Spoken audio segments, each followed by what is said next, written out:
বন্ধুরা, আমরা তো এর আগের ভিডিওটাতে ঠিক এই লাইনটি তোমাদেরকে ব্যাখ্যা করে বুঝিয়েছিলাম। আজ বুঝি স্নেহে সে আমায় আদর করেছিল নিজের গর্ব প্রতিষ্ঠার লোভে। তো এই লাইনটি আমরা কখন দেখিয়েছি, যে কোন জায়গায় ব্যবহৃত হয়েছে? যখন মমতাদি ছোট ছেলেটিকে নিয়ে বেশ মজা করে গল্প করছিলেন এবং তাকে আদর করছিলেন, তখন তার মা হেঁটে ঢুকে এটা দেখে ফেলেন। এবং দেখে ফেলার পরেও যখন ছেলেটি পরবর্তীতে বুঝতে পারলো যে কেন তার মা ঢোকার সময় মমতাদি তার কপালে চুমু খেয়েছেন, তখন সেই ছেলেটি বুঝতে পেরেছিল যে আসলে মমতাদি যে তাকে নিজের ছেলের মতোই আদর করেন, সেই ব্যাপারটি বোঝাতেই নিজের গর্বটি প্রতিষ্ঠা করতে একজন মা হিসেবে এই কাজটি তিনি করেছেন।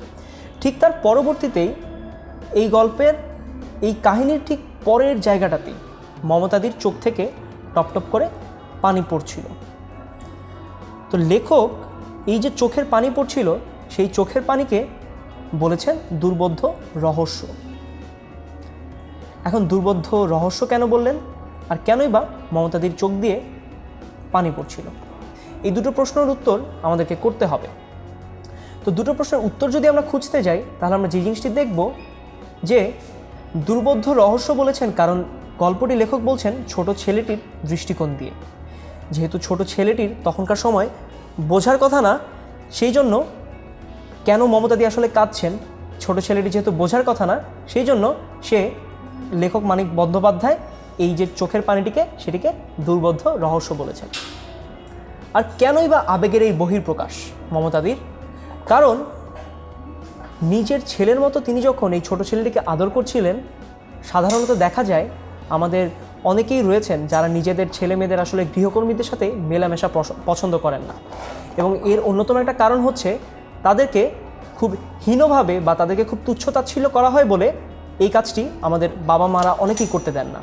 কিন্তু এই ব্যাপারটিতে মমতাদি যার বাসায় কাজ করছেন তার কোনো সমস্যা নেই, বরঞ্চ তিনি আরও বলেছিলেন যে বেশি আশকারা দিও না, এ তোমাকে জ্বালিয়ে মারবে।